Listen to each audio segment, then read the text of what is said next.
Hey everyone, welcome to a very unique and exciting consciousness hacking event. Actually, this is probably the most excited that I've been for a consciousness hacking event in a long time. And part of that excitement comes from um, doing something innovative, doing something different, and hopefully doing something that's really meaningful in this space of virtual gathering, virtual connection, and virtual experience design. And so we kind of have two very special things for you today. One is that we are gathering, as you've probably noticed, in this very unique way, in this very unique context. And we're going to talk about that in a second. But maybe even more importantly, yes, definitely more importantly, we have the team that is called Liminalia that is one of the most innovative experience design teams that I know of in this space of virtual experience, virtual connection, and in-person events, in-person connection. And all three of them in their own way, and the three of them as a team are doing really incredible work that I think will be very interesting and very inspiring for the consciousness hacking community. So for those of you that are new to consciousness hacking, my name is Mikey Siegel. I'm the founder of Consciousness Hacking, and every once in a while the host of events for the community. We're a global community. We have over 50 chapters around the world. We've for quite a few years been focused at this space that I sometimes call spiritual innovation, which is really about how we come up with new tools, techniques, approaches for supporting a deeper and more meaningful human experience in this modern world. And the wonderful three people that we have with us today are really incredible examples of doing that. And they are innovators in the space of experience design. And I really want to actually turn it over to them to talk about what they do, what is Liminalia, and what is the general focus of their efforts in the world. Hi, my name is Erica Blair, and I'm 1/3 of the team behind Liminalia. Personally, I come from a background of thinking about how do we take innovative concepts and express them in ways that resonate emotionally with people. And so my background before I launched into the post-COVID event world was to kind of combine both in-person events and thinking about how we could push the bleeding edge of helping people connect more deeply in an in-person fashion with a career that I had been doing for several years in brand messaging and web experience. And so with COVID, there was an opportunity to have those two worlds meet in a new way. And Liminalia was born out of that kind of fusion. Hi, my name is Scarlet Masius. I am also 1/3 of Liminalia. I come to this group in this container with a lens around psychological safety and secure containers for events. My background is dual focused. I came through the ranks in running HR for tech companies while simultaneously producing and creating experiences for immersive events for the last decade. So at the same time as I was working on creating secure containers for employees to emotionally and work-oriented wise flourish at different startups, I was also doing this, creating the same experiences for events. And I'm so thrilled to be here. I'll round this out and say I'm Patricia Parkinson. My background is as a creative director with a little bit of a polymathic approach across designing experiences and facilitating decentralized collaboration and building living systems. all with the goal of activating genius at an individual and a collective level in the world. I love it. Thank you. Yeah, thank you, Erica, Scarlet, and Patricia. You all have such amazing backgrounds, and you've brought those backgrounds together to create something really special. And can you talk about what that is? What are you creating together? What is Liminalia, and what does it do in the world? So Liminalia was actually born at the beginning of COVID by the three of us coming together and seeing that there was this huge opportunity and also this huge need for people to figure out new ways to gather and connect given the restrictions that were now present in our lives like they had never been before. And so we'll talk a bit about Immersiverse and how that kind of sparked a lot of the work that we're doing, which is an event series that we've been running since early April. But essentially we formed to generate new kinds of experiences that met the moment that we're living in. As in thinking through what are the ways that people could connect given the kind of environment that we're living in, and also what could be created through cultivating relationships, cultivating opportunities to create and connect that might actually help us address a lot of the challenges that are being raised by the COVID context and really live into this moment in ways that perhaps we wouldn't be able to if we were merely sitting at home alone without these kinds of intersection points. Scarlet and Patricia, you guys want to jump in and share a little bit about your thoughts on that too? Yeah, I think you said it really well, Erica. And just to add that we kind of refer to ourselves as an experience design lab and see all that we're doing being experimental in nature and emergent.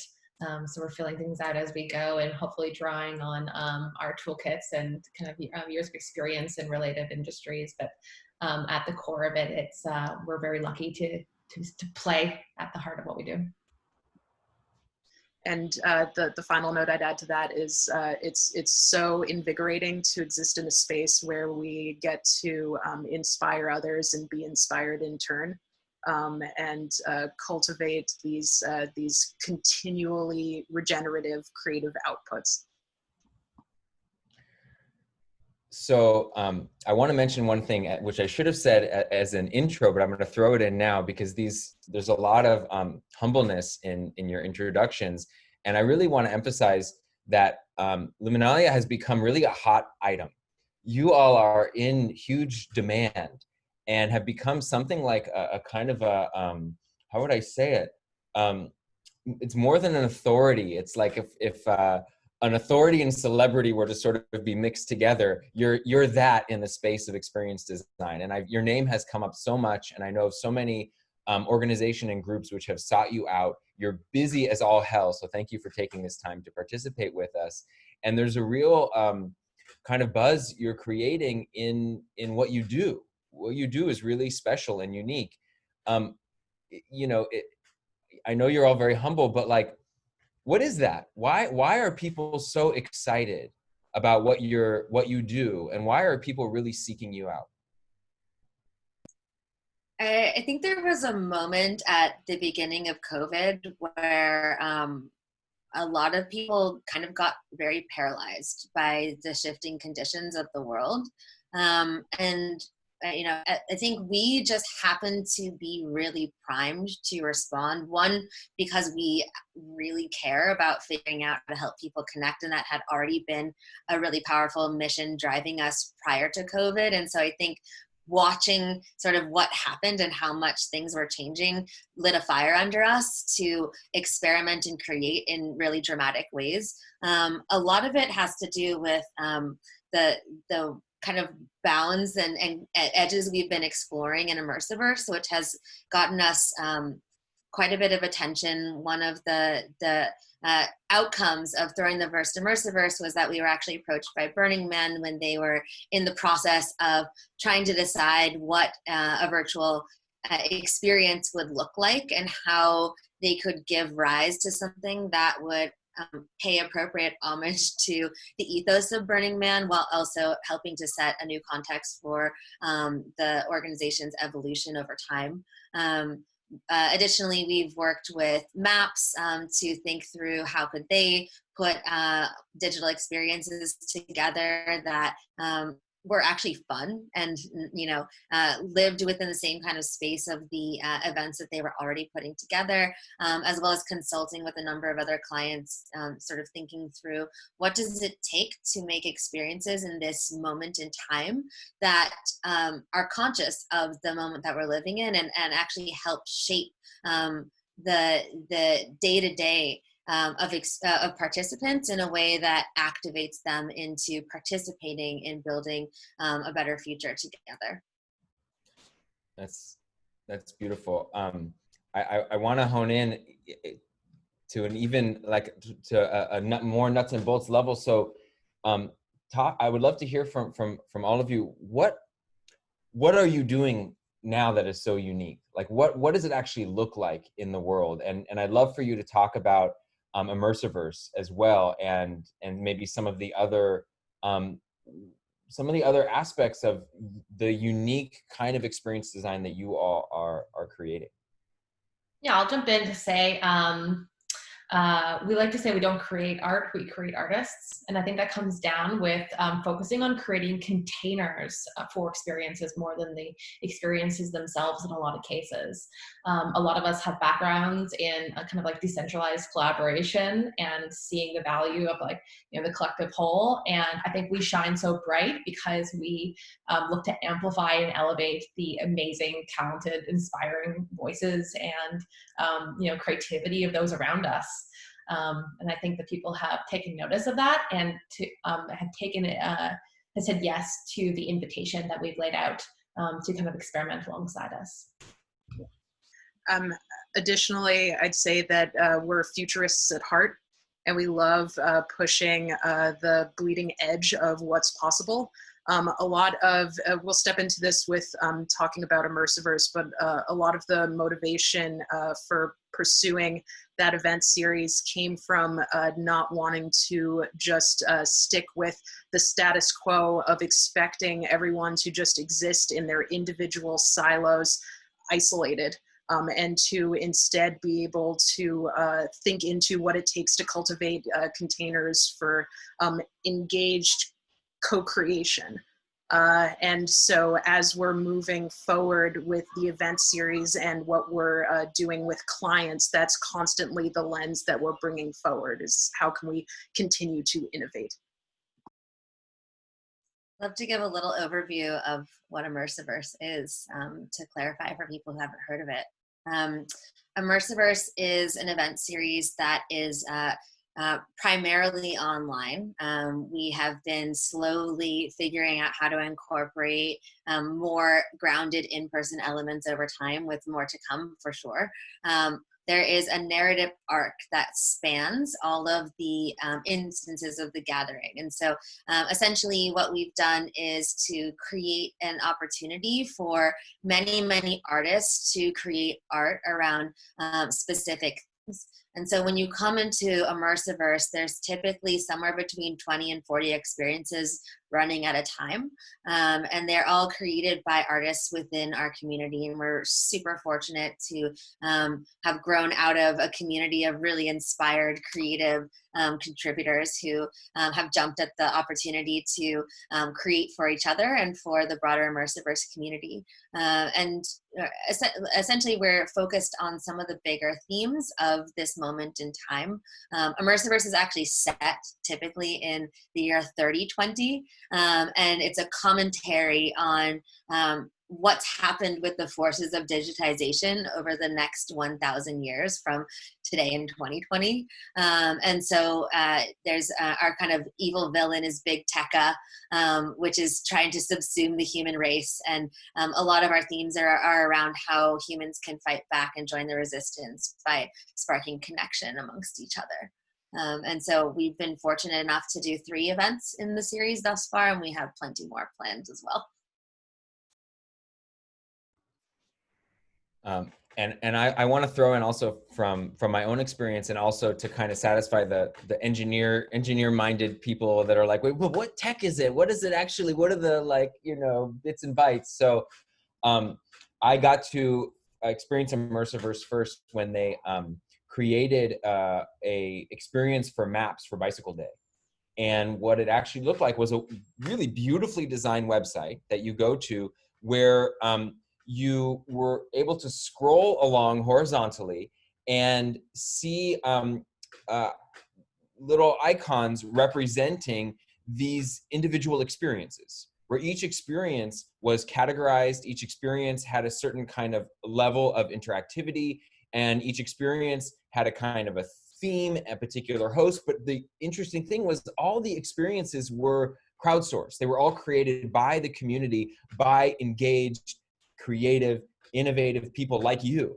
And so there was this awesome process of being able to click through each of these experiences, and you'd find yourself in a Zoom room, or, you know, getting storytelling, or having some interactive, unique, playful experience, or you'd find yourself getting a live stream of a live music performance, or getting poetry read to you, any number of really interesting experiences. And it was, I was so inspired by this format, which I'd never seen before, that actually, as some of you may know, for the Awaken Future Summit, we actually used this format to create our own evening event. And the cool thing about it was I didn't have to steal it. They handed me a Google Doc that was like 30 pages long and said, please go and bring this into the world. You know, create this. It's not something that they're trying to be the owners of. My sense from talking with you and being inspired by you is that all of you are really trying to do something meaningful in the world. And the way you've described just a few minutes ago, what makes you special, what makes you unique, it really touches my heart, because it's really about touching the hearts of humanity in a deep way, of deepening the experience of humanity in a really meaningful way, of deepening the human experience. And I wanna ask you about that. What really is driving you? You know, this is a lot of work, right? It's really hard work, and you're clearly in it for something deep and for something bigger than yourself. Why do you do what you do? And what really are you trying to create in the world? What kind of result, if you were to imagine your work being unimaginably successful, what would the reverberations of that work look like in the world?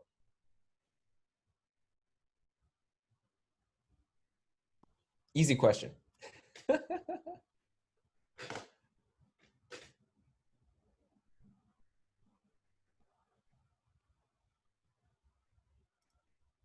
I'll Now start. I get to answer. I'll start off, and maybe each of us can just jump in and jam on what comes to mind. For me, I've been obsessed with transmedia experiences since Bad Robot started with them in the early 2000s, and I love this idea of like co-creating a narrative or an experience as it went along, and being part of that, and made me like much more deeper engaged. And I think a lot of people go to virtual experiences right now and expect to be a passive audience of like a live stream, and they kind of like get in their minds like, this is what I'm going in and what I can expect. And there's something so surprising and delightful to have a safe and open invitation to participate alongside each attendee and contribute in a meaningful way, and to help shape the broader experience that everyone is taking part in. So for me, in terms of that end of like fantastical success, is that people's expectation of default shifts, and they come prepared to opportunities when they, you know, for connection online, ready to give as much as they take. Yeah. I feel inspired by the idea that we're working to help heal the collective trauma, especially that's occurred during this year, where there's innately become like a greater fear of community connection and trust. And that what we're doing through these online hybrid and in-person events is creating spaces to be able to have necessary empathetic resonance. And so the big vision is like a system of collective support and system change has that ripple effect that's felt globally. I think one thing also to note is that, we are trying to make the kinds of experiences that we would actually be interested in participating in. And we're kind of our own toughest customer in a lot of ways. Like, I think like many people, we're actually a little gun shy of going into a lot of online experiences because so much of it is about that passive dynamic of just receiving and really kind of almost being separated further in our own little pods and our own little screens. And so for us, a huge motivator is to think through, like, what could we do that would actually be disruptive to the way that people conceive of an event or a gathering that happens virtually. And so we're always looking for ways not just to deviate from the norms for the sake of it, but to really think through, how do we meet people in their desire to have meaningful connection, to hang out with their friends instead of spend a Saturday night on a screen, to think about how do we combat the fact that people are so overwhelmed by so much screen time that adding to it is hardly an attractive proposition. And so we're looking very soberly at all of the challenges and problems that people are confronting in trying to connect through the internet, and looking for ways to kind of flip the script and route around a lot of those common problems. And so I know one of the things we didn't mention in talking about Immersiverse was some of the methods that we've been exploring to really think about how to approach these from different angles. Do one of you guys want to share a little bit about our approach? Yeah, I'll start and just to kind of add to what you were saying, and I see where you're going with this afterwards, is for me, one of the important pieces of this approach and being able to reimagine what's possible for our collective future is like play. And this is hard work and it's heavy, and play is so fundamental. So I love our opportunity to create containers where people can see those two things coincide at the same time.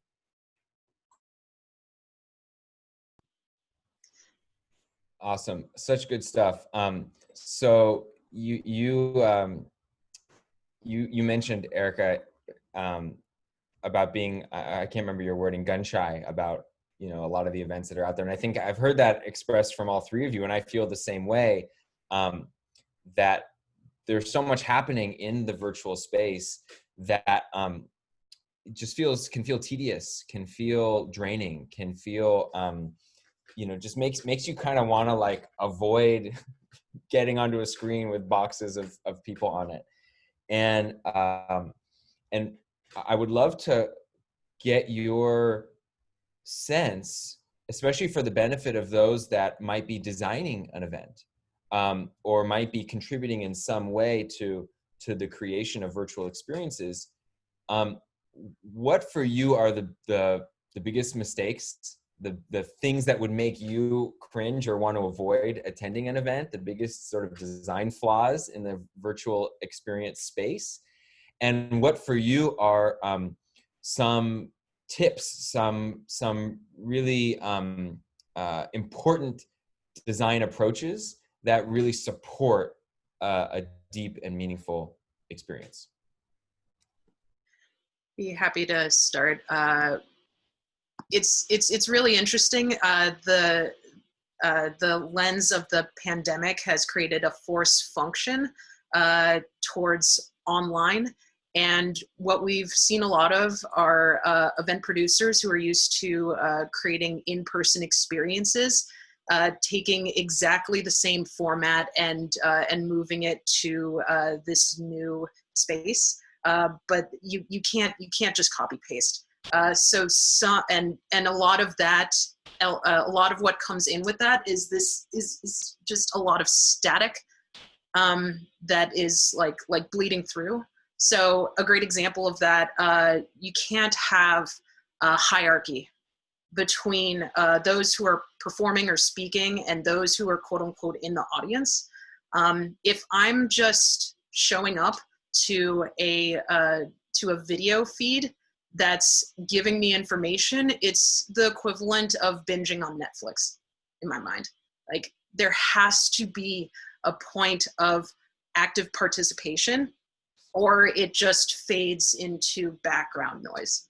And to that point, having experiences at this point that are just existing on screens does not lend to creating something that inspires participants to engage.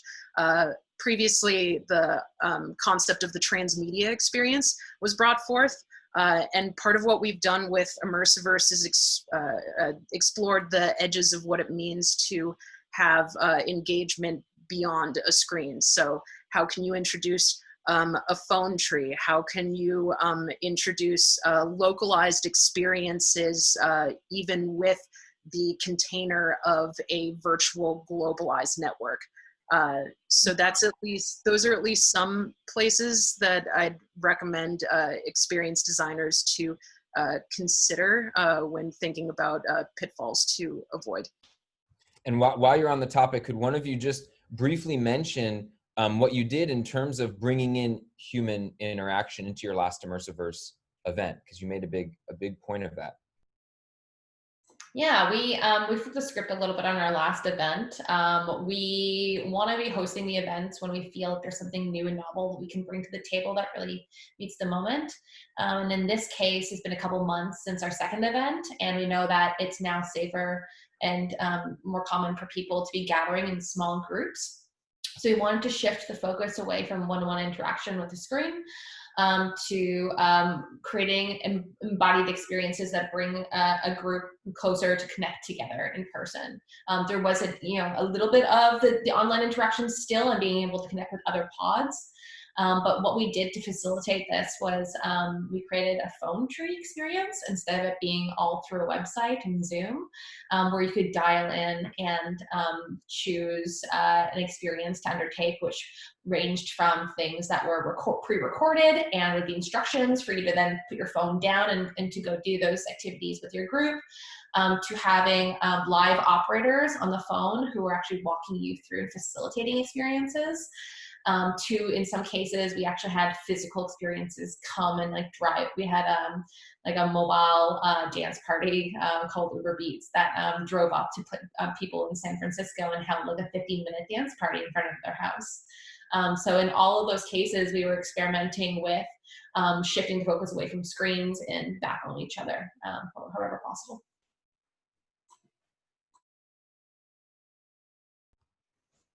Awesome. Was there any other things that anyone wanted to add to that last thread? I can share a few ideas. I think Scarlet was touching upon one of the bases of how we approach every challenge that we look at, which is to say, if you're creating an experience and the experience does not shift because the participants are there, then for us, that's not an intriguing experience, which is why we've decided to do this event, say, in Topia, right? Because if we were to just merely do it on Zoom, people show up, but how much does any one person showing up actually affect the way that people experience the event? And so for us, we're always looking for where is the agency?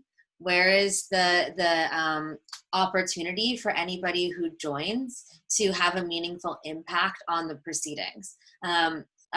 Another kind of thing that we examine very deeply is how can we, rather than creating a bubble that escapes the world we live in, how can we create an experience that engages with the way people are living, the things that are going on in the world, and is aware of the context that people are living in, especially in 2020, when that context is so intense and so different than anything we're used to.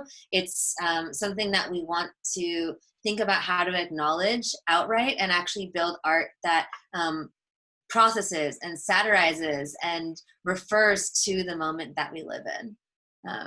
So those are some of the big emphases. Another thing we think a lot about is the embodiment aspect. So in addition to just pulling people off of screens in general, how do we help people feel physically embodied during a moment where most of us are spending our time staring at screens very divorced from our physical presence, and thinking about how to ground people in their environments, in small groups, in their physical body, which, in a lot of ways contributes to really generating a deeper emotional resonance from anything that they're participating in, and then helping them think more critically as a result, because they've kind of tapped into that deeper layer of who they are. And I'd say one last thing is to think about sort of the concept of, the more safe people feel, the more brave they're going to be to shape their environment, to contribute, to exercise their agency. And so given that we're very, very motivated by creating very playful, fun, creative, open spaces, we actually pay extra attention to cultivating safety and cultivating an experience where people, one, know where to go for support, to have access to resources, including emotional counseling that they might not have access to outside of an event. And three, one of the biggest challenges with doing anything virtually is to think through the safety and security of your participants from simply like a trolling and other types of internet security kind of level. And so making sure that we've paid attention to that so that people can kind of have what feels like a safe playground to operate in. Yeah, really, really important. You all are, I remember when I was having the conference and we had an issue come up in the conference where there was a major disruption happening and we didn't know how to handle it. And I remember I emailed you and you immediately got on a call with me, and it was so helpful. And I really felt your wisdom and guidance there. Is there anything that you would want to add to this topic of how to create safety in an event for the benefit of folks that are creating virtual experiences? I'm mindful, Scarlet, we haven't talked about introducing our concept of peer support. I'd love if you were to. Yeah. Oh, absolutely. Cool. I'd say that there are two really valuable programs that are worth spearheading for virtual events.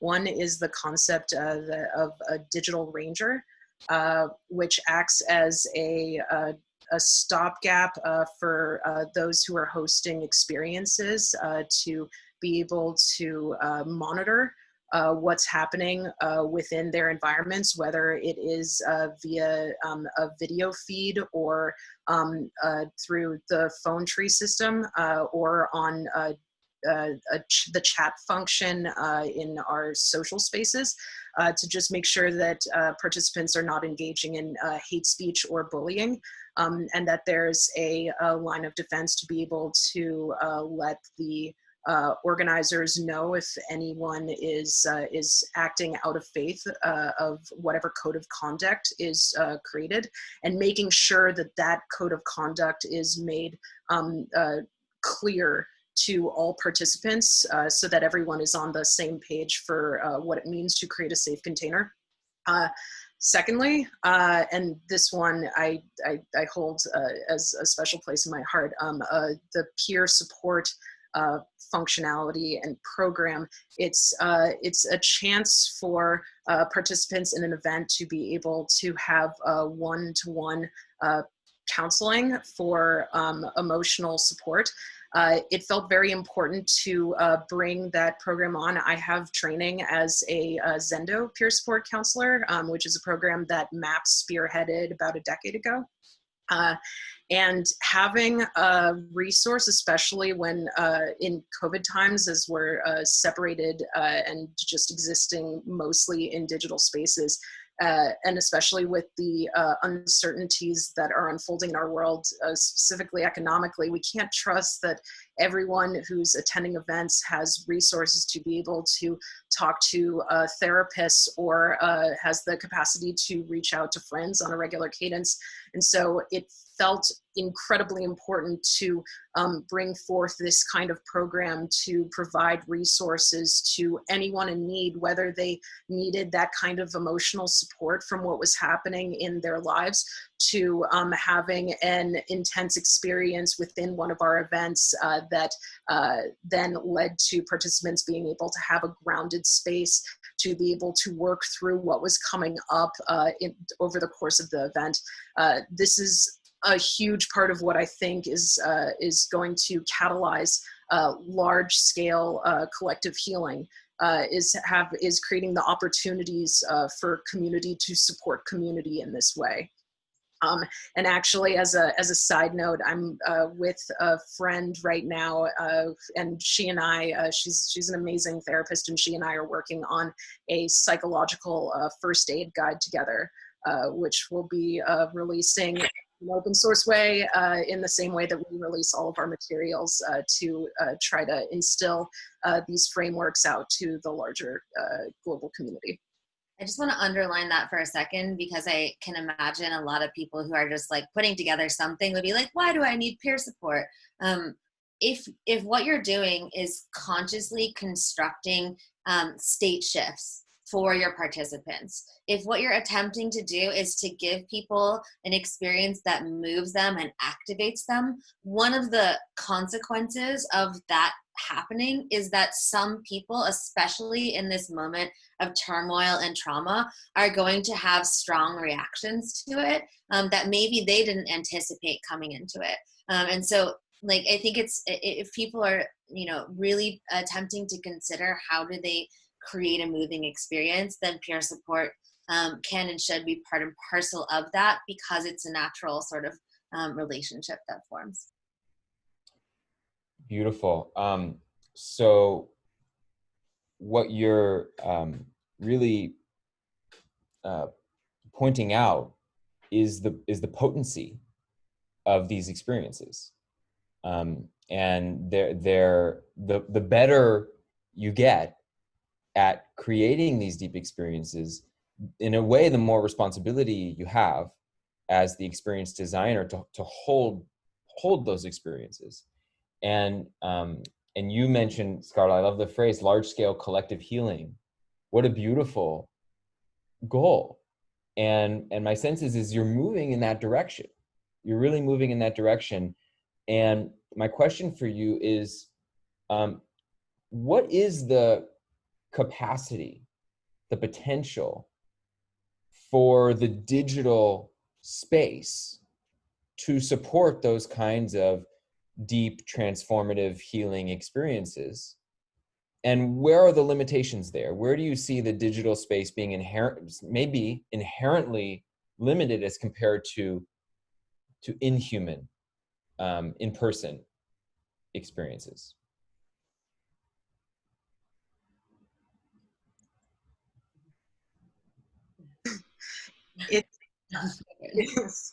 It's incredible how the virtual space has enabled this kind of flattening of social hierarchy. We have the opportunity to create with anyone all over the world, and before, with in-person events, that was limited to honestly a bit of like economic viability. Who had the opportunity to fly to the event, to rent the car, to go to the actual experience, to be able to afford costumes and materials, to be able to build something. Always this very just like relatively isolated container. And now, within reason, anyone can participate, anyone can join. It doesn't like there's a flattening of a social and an economic hierarchy. All you need is your imagination, and you can create.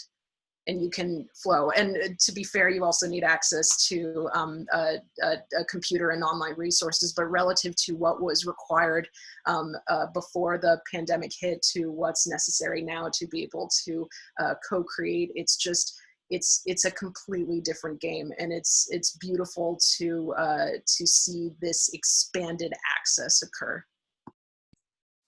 And one example of that in my own personal life has been with my mom. She's come to all of our events and eventually started running her own experiences, and now is contributing to Virtual Burning Man, and it has said that she's always wanted to go to Burning Man but never could before, and so this is her way to tap into the community in new ways.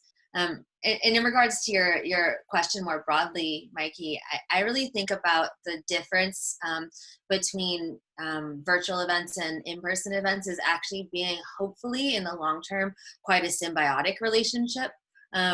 With COVID, we went from a very robust in-person events world to being forced to basically go complete contrast the other direction. And I know one of the things that we hold very close to our hearts is that there needs to be a pathway toward uniting these two worlds and toward reintroducing in-person elements and actually thinking through what does a future look like where we have both in-person and virtual elements to any experience, given that the in-person elements are really paramount when it comes to relationship building, to having sort of synchronicity unfold. And of course, we're looking for ways to build relationship and to mimic synchronicity within the digital realm. That being said, of course, there's tremendous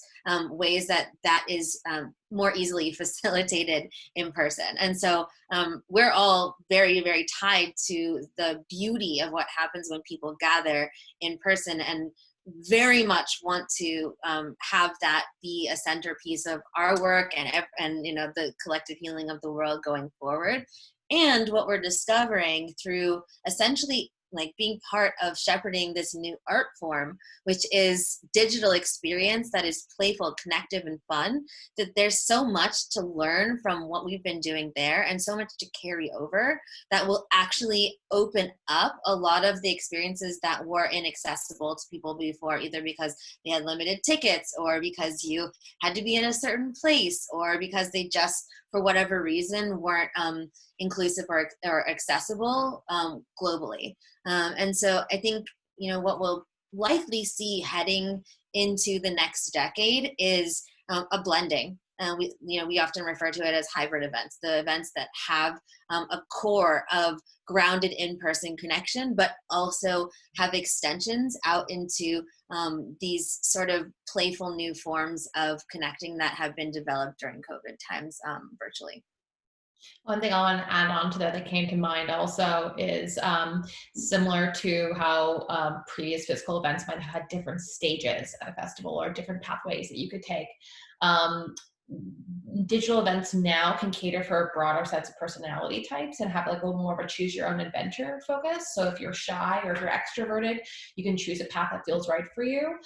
Similarly, with one of the disadvantages of not having as much in person is the decreased sense of synchronicity that happens in intersection points at these experiences.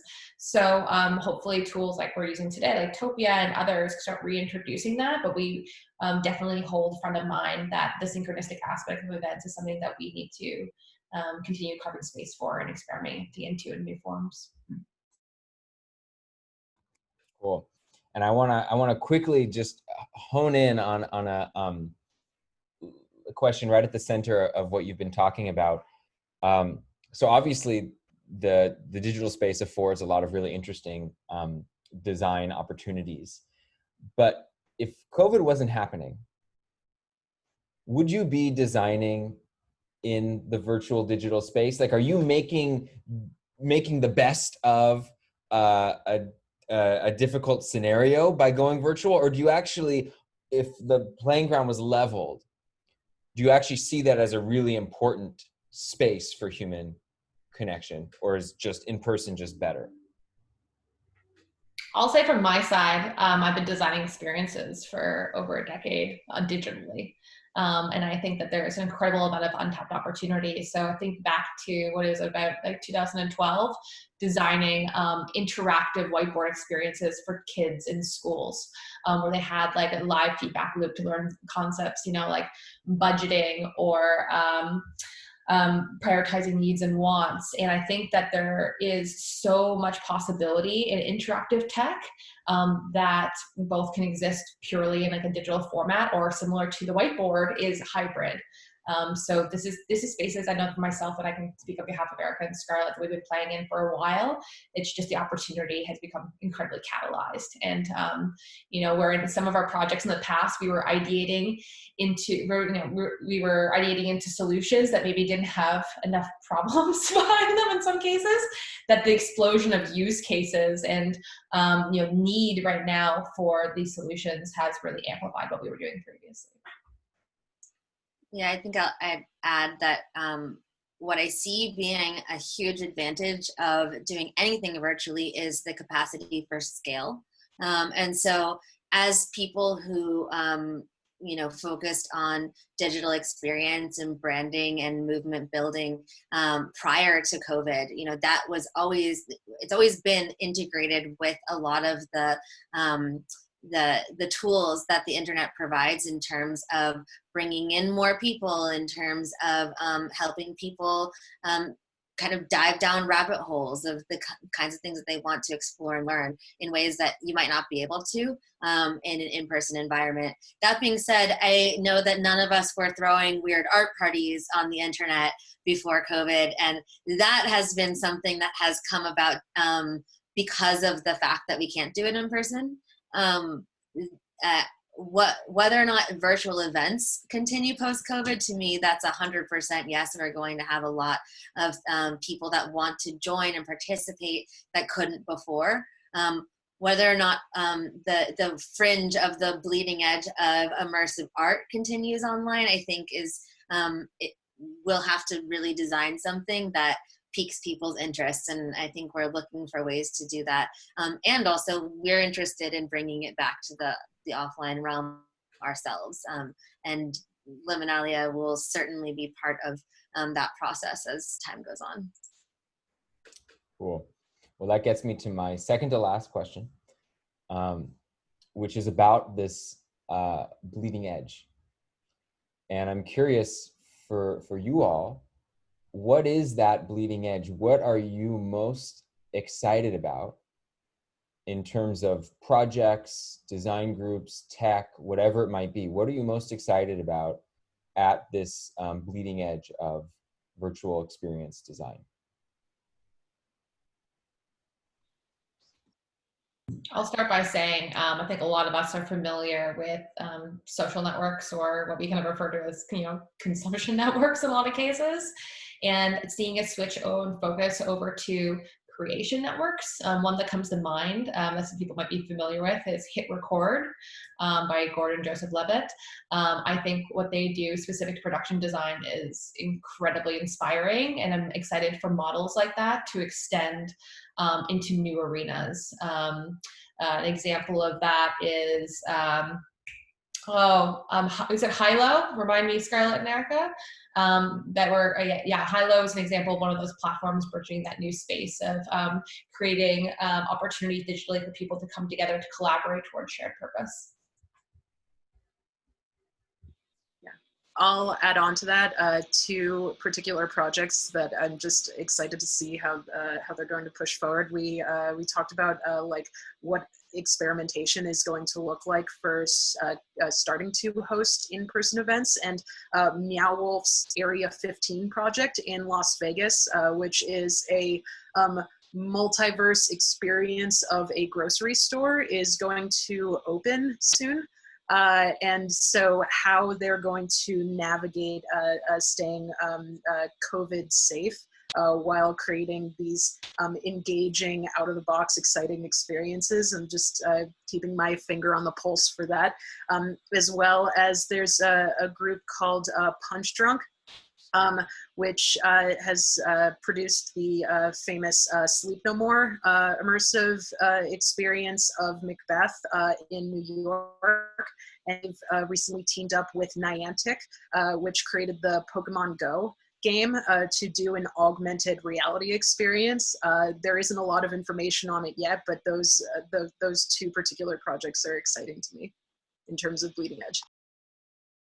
I think looking at the bleeding edge more generally, when humanity has this vast range of expression, and with COVID, we've really had to cut it down to a very particular sort of segment of that range. And so when I think about what's coming in the future, there's something about that compression force that naturally, when it is released, is going to create an explosion. And so I'm super excited for the cultural renaissance that is inevitably going to emerge from this time of constraint and the compression of creativity, and thinking through sort of where does that go in the future. I think we're just broadly keeping our eye on how does this sort of like hybrid model emerge? How do we start introducing reasonable risk, introducing some form of connection, and all of us are super duper excited to see what comes out of this when everybody can gather again, and the kind of experiences we're going to create with the added gusto of all of this time of not being able to do it with each other. I'll add one last thing that, we're seeing the emergence of virtual beings and avatars appear. Like there's been concepts like this, like Second Life, for quite some time. But the technology is getting a lot better, and the familiarity and accessibility to it is also increasing. So what happens when we get these metaverse spaces where we can start role playing and experimenting into new ways of being and existing in the world, and then bring those learnings back into our real lives? That really excites me. Exciting stuff. So before I bring it to now and have you talk about this Topia space that we're in, I want to just check in and see if there's anything that we missed, if there's anything that you wanted to make sure that we talked about that might be important for you to express or for our audience to hear.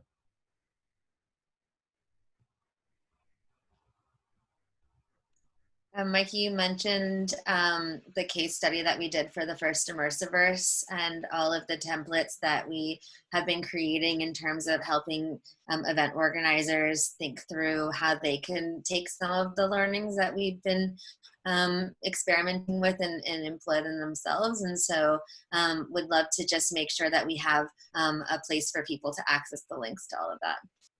Cool. Yeah, thank you. To learn more about Liminalia and Immersiverse, we will have a collection of links and content that we'll email out to all the event participants.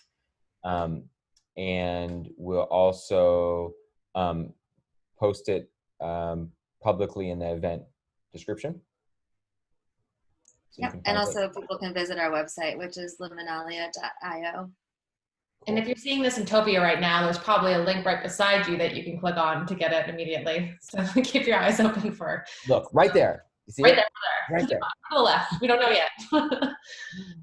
One thing I'll also want to add that we didn't cover, but is very much the forefront of our minds, is as we move forward into this, new virtual experience space, being open to shifting the measures of success. For example, not measuring success based on just purely the numbers of tickets sold, but in the number of and quality of relationships built. So for those right now that are listening to this in Topia, we challenge you to go and meet people in this environment, and to not just walk away with some more insights and some more knowledge, but hopefully some new wonderful people in your life to collaborate with. And within Topia or in the world at large, we, the three of us, would love to chat with all of you. Beautiful, beautiful. And so now, can you introduce us to Topia and introduce us maybe to why you had the idea to create the event in this space?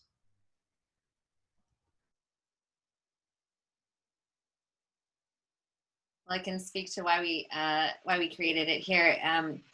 We thought it would be super ironic if we came on and just did a lecture about how you should do passive listening lectures as your event. And so, you know, Topia is something that we've had featured at multiple gatherings in the Immersiverse. It's been built by some dear friends of ours, and really starts to solve some of the challenges that come along with online gathering, which is to say, how do you create the opportunity for people to choose the things that they're interested in and stay as long as they like, and also leave if they'd like, and to encounter other people and to figure out how to create the conditions for people to build relationships in an online space. And so super exciting for us to host an entire event in here. This has always been kind of the social space on the side of the other things that have been happening in the Immersiverse. And also we wanted to experiment with what was possible in terms of bringing people together to both interact with content and also interact with each other. Additionally, it's super dynamic, and we are all about providing opportunities for artists to come forth from participants. So dynamically placing objects and clips is possible within the platform. So having that kind of engaged participatory function is very much in line with what Liminalia stands for. Yeah, and for anyone seeing this in Topia right now and who are not familiar, what Scarlet was just talking to you is Topia is infinitely buildable. All art is completely custom to what you want to put into the space. You can actually see us live place objects around you, and it's not just visual objects. They can be interacted with in terms of visiting a website, taking a portal to a different environment, or even we can play you know, the audio that you're hearing right now or background noise to make the space more rich. Beautiful. And any final thoughts, ideas, advice that you want to offer before we say goodbye? I'll start with a general invitation that we are constantly looking to collaborate with new people, especially in regards to Immersiverse. Every event that we host, we put out an open invitation for proposals. We play part of that process just to make sure that things are appropriate for the format and appropriate for the event, but we really welcome any and all ideas and would love to hear some come from this community. And we're here to provide support. We make all of our case studies open source, and we want to cultivate a world in which everyone feels inspired to create. So we're here. Yeah, and similarly, you know, there's lots of different people creating events of all types, from the fringe experimental art, you know, fun play ones, to you're in a business or organization that just needs to create more opportunities for your people to connect together. We're always super happy to chat about that and to try to make all of those intersection points as fun and as playful and as participatory as that can be. Thanks, Mikey. Really appreciate you having us.